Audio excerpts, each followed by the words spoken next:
metal. I got Good evening and welcome to tonight's Common Council meeting for June 25th, 2019. Clerk will call the roll, please. Odeker. Here. Hanson. Present. Sedlacek. Gilson. Hildebrand. Here. Wilson. Here. Fernsler. Here. Nelson. Here. Let the record show we have a quorum. Next, we have the pledge, and we have Boy Scout Troop 851 member Anders Poth to lead us in the pledge.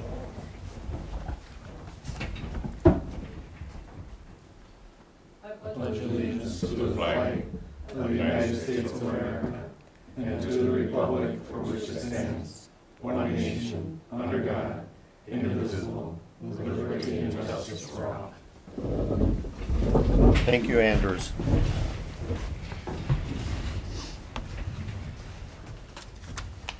Next item on the agenda is approval of the consent agenda. The chair will entertain a motion. Motion to approve. We have a first and a second. Any discussion? Clerk will call the roll, please. Nelson. Yes. Hildebrand. Yes. Fernsler. Here. Wilson. Here. Odekirk. Yes. Hanson. Yes. Gilson. Yes. Motion carried, thank you. Next item on the agenda is the audience portion where we have people sign in and be recognized. Tonight, first person to sign in is Brian Jurgis. Brian. In front of your seats tonight, there's a letter dated June 25th, 2019. It says Wisconsin Railroad Consulting and Mediation. Everyone see that? That came actually to me today at 3:30 p.m. So this is the official, I guess, petition application package minus the exhibits. There's lots of exhibits. I did not provide you with all the exhibits. If you want to see them I can certainly forward those to you. But this is the official petition application related to the railroad issue or rail crossing issue. On page 1 of the cover letter, kind of the second to last paragraph, it says, the city asks the OCR, which is the Office of the Commissioner of Railroads, to investigate the adequacy of warning devices and issue an appropriate order. And then it said the city also asked the commissioner to exercise his authority under state statute to order without hearing the removal of the existing exempt status that's related to Highland, South, and Pleasant View. And then on the second page of that cover application at the top paragraph, the last sentence in that paragraph, it says, in my professional opinion, train-activated automatic flashing lights with or without gates would promote public safety for all types of traffic, including motor vehicles, bicycles, and pedestrian, except that the South Street crossing requires gates due to inadequate clearing site distance. Just want to clarify that that's different than what the council petition was. When we did the field visit with Doug Wood, I was with him. If you can imagine where South Street is, and then Valley and where that stop sign is, with the bus company there, and if the bus is stopped on Valley and taking a left-hand turn to go south onto South Street, the ability to see the down the rail line and be able to adequately see an approaching train is very limited, and as a result, he is requesting that a gate would be installed in that location based on his analysis of the site. So that's different. And then in the very last paragraph of that cover letter, the second sentence, or I take that back. The second paragraph at the top of page 2 of his cover letter, he says, in my professional opinion, replacing the yield signs with stop signs would promote public safety at the East Clifford and Willow Road crossings, but are not necessary at Cirque Road. And then he also said, I recommend the installation of flashing LED stop signs at the Willow Road crossing. And later in the packet, it references actually page 4 of the report. It references that on September 4th, 2018, a train vehicle accident occurred at the Willow Road crossing. I don't think that's something that, I don't recall being aware of that. And maybe something that didn't get a lot of publicity. But the train was actually on the track within the right-of-way at Willow Road as they were doing a switching operation with the co-op. And a vehicle actually failed to, I'm guessing they slowed down, but actually ran into a train that was parked on the road. And as a result, he's suggesting not just stop signs, but LED flashing because of, that's an unlit area, there's no street lights out there, and LED stop lights would be appropriate there. And then going back to page 2 of his cover letter, the last paragraph, the second sentence, he just says, in my professional opinion, with the current passive warning devices, the exempt status is no longer in the public interest, particularly in light of the public safety at any of the 3 crossings. So I just wanted to highlight some of those comments in the cover letter and the few differences between the resolution the council passed and his final report, which includes the resolution, but then a more lengthy report and lots of exhibits. So what he has done is he's filed kind of the 2 letters, but the office has to open an official docket, and then he will electronically upload all of the attachments. I believe the OCR staff will automatically upload the kind of the cover letter and the report, but then he'll come back and upload all of the attachments. And the letter has been officially filed this week, and if the attachments aren't filed this week, I would say definitely next week. Good, thank you. Next person that signed up is Craig Ugoretz. Yes. Craig, tell us what's on your mind, please. You can stand where you are if you want, then the microphone will pick you up. Okay. Well, I'm sure that it's not a secret that Eastern Avenue is a very busy thoroughfare. It has been for the decades that I've been living around the Plymouth area. Currently, I live in the Quick Creek apartment complex behind the Piggly Wiggly, and I cross the crosswalk at Eastern Avenue and North Bruin Street several times a day, practically every day of the year that I'm in town.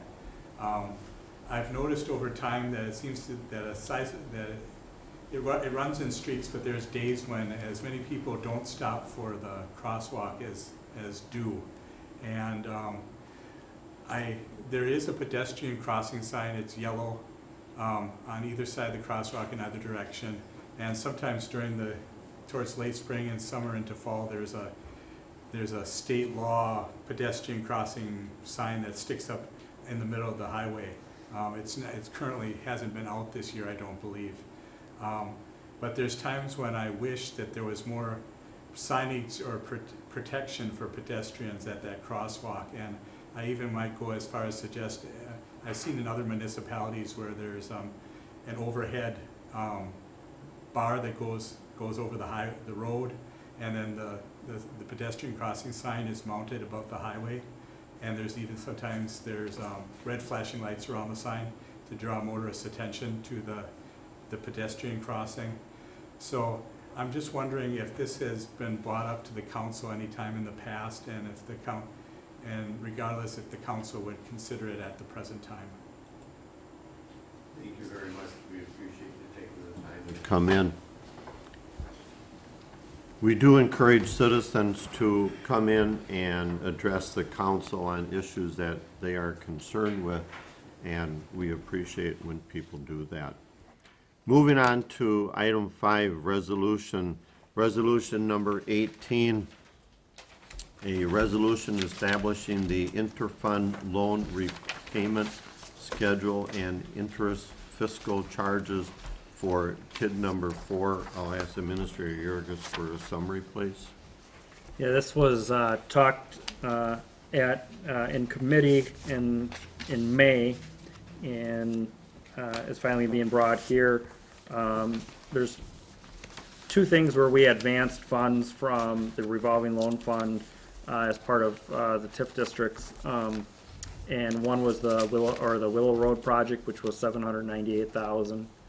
That was a road, water and sewer extension that was part of when GTS Solutions built their facility out there. And then a second project where we donated $400,000 for the rail corridor project. And at the time, those were eligible TIF expenses, and the council said, if the TIF can pay it back, great. If not, then they'll just end up being grants. And so we really haven't done anything with that since that point. And with our expenditure period winding down on September 11th, staff put together this attached resolution, and remember, we, as part of some of the other TIF district stuff, we re-looked at the cash flow, and it appears that the TIF can actually support repayment of those amounts back to the fund. And in the packet, you'll see kind of a loan amortization schedule, and so related to the 400,000, payment would be made over the next 5 years, and interest would be charged at 4.25% from the TIF. First payment would be roughly $90,000 in 2019, and then end in 2023 with the final payment. And then for the Willow Road project, the payment would actually, the initial payment would be December of 2020, $153,000, and then go out until 2025 there, and that would go back to the fund, and then basically the interest would stay with the fund as well. If we don't do this, then I would say basically we would be calling them grants, and the TIF would not pay them back. Thank you, Brian. Chair will entertain a motion so we can discuss. So moved to approve resolution number 18. Second, Wilson? We have a first and a second. Questions? Brian? One comment that I realized I forgot was that there is the potential, and I think around 2023 or 2024, where the fund balance of the TIF would be negative. Meaning that it doesn't have cash to make the payment today, but then within 2 years after, or within the year after that, it has plenty of cash flow to make that payment. So either when 2023 or 2024 comes, either the payment just won't be made that year and be held off 1 year, or by that point, the valuation of the TIF would increase and there may be sufficient cash flow at that time. So we'll have to see, but either way, by the time the TIF closes, it will be able to pay it back. But there is 1 year in 2024 around there where it may not be able to make it. But what happens is eventually the debt service drops off, but we still have the cash flow coming in, and then we can reimburse the fund. So I just wanted to clarify that. I have one question. The clarification, how did we establish the 4.25? The state trust fund loan program. Correct. Okay, Yep, thank you. and then I like to use that as a benchmark for this sort of stuff because the Department of Revenue in their facts about TIFs say that you can charge interest to the TIF from interfund loans. But, you know, you want to peg that to something like if we said, oh, it's 20% interest, I think there might be some questions from either the Joint Review Board or the Department of Revenue. So it's appropriate to price it based on something, and the state trust fund is a nice benchmark to base it off of. Good. Thank you. Good explanation. With that, we have a first and a second. Any other discussion? Clerk will call the roll on resolution 18, please. Hanson, Yes. Bernsler, Wilson, Yes. Gilson, Nelson, Yes. Odekirk, Hildebrand. Yes. Motion carried. Thank you. Moving on to item B, number 17, resolution number 19, I'm sorry. Compliance maintenance resolution to the Wisconsin Department of Natural Resources. Director Austin. So this is an annual report summarizing our the year 2018 for the wastewater treatment plant. I know that Clerk Dittman had emailed it out. It is I think it's a 20-page document, so if you want to go through it, you can. And so this resolution is part of the requirement, so that all the council members have it and can have the option to review it prior to submitting, so it has not been submitted yet. And so if you look at the last page, all the grades for the treatment plant are A's. We did have one grade B, and that was because we had an aeration tank kind of go down, and so we didn't have the proper mixture at the time for that short period, so we did get a B in that area, but otherwise, we have a 3.73, and they call it the GPA out of a possible 4, so. Good, thank you. Chair will entertain a motion so we can discuss. Motion to approve. We have a first and a second. Any discussion? Clerk will call the roll on Resolution 19, please. Hildebrand, Yes. Nelson, Yes. Wilson, Yes. Fernsler, Odekirk, Gilson, Hanson. Yes. Motion carried, thank you. Moving on to Resolution number 20, Stormwater Utility Credit Policy. Director Austin, please. So the policy in front of you is for the stormwater utility, which we have not set the rates for yet, as we have discussed earlier. But the credit policy would then be effective the date kind of that the fees would come into play. So I can just do a kind of some quick summaries. 1 and 2 family residential homes would not be eligible for credits due to kind of our anticipated low fee structure and the benefit of a best management practice on a 1 or 2 family home produces very little overall quality and quantity control. And so we would be looking at the other properties such as, Walmart or something else that have ponds established, that we would be allowing them for up to 30% of the equivalent runoff unit percent off, as kind of incentive to keep their ponds maintained and at proper depths to, in essence, at some point when we become a permitted community through the DNR for stormwater, that in essence then we can take those ponds and get the necessary reductions on our end for that. So that would be an incentive for them to keep their ponds up to date. Thank you. Chair will entertain a motion so we can discuss. I move that we approve resolution number 20. Second, Alderman Wilson. We have a first and a second. Any discussion? Alderman Hanson. This would not take effect, as you mentioned, until we put a rate aspect on it.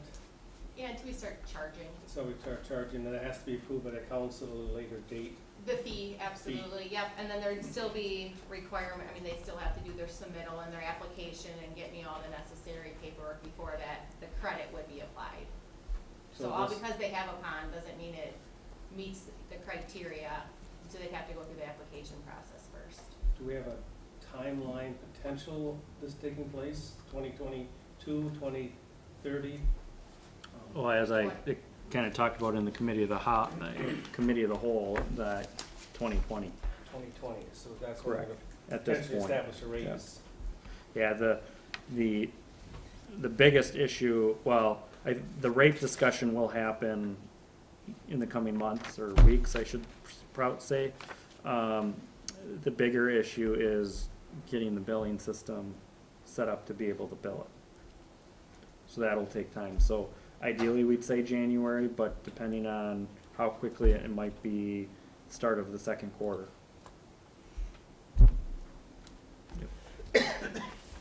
Any other questions?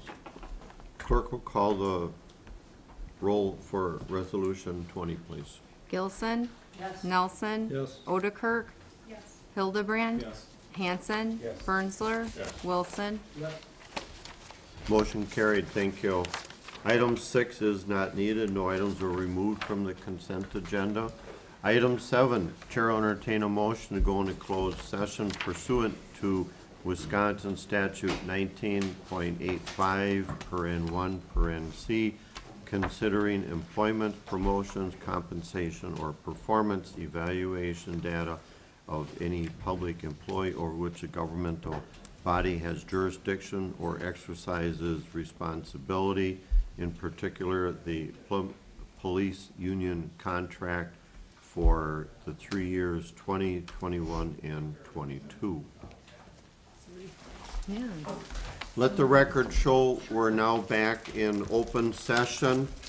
Next item on the agenda is discussion and possible action on the police union contract agreement with the city of Plymouth for years 20, 21, and 22. The chair will entertain a motion. Mayor, I'd like us to approve the agreement between City of Plymouth and the Plymouth Police Department Employees Association, Local 215 of the Labor Association of Wisconsin Incorporated for the period of January 1st, 2020 to December 31st, 2022, with a change in the contract we are given on page 14, line 9, dealing with employee contribution to insurance.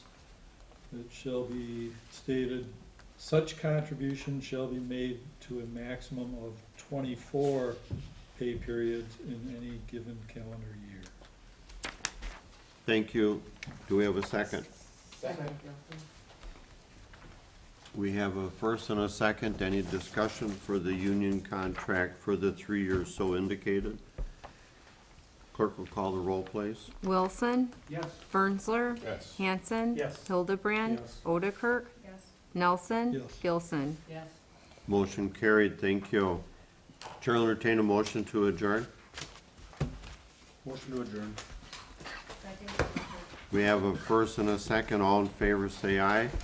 Opposed, we stand adjourned.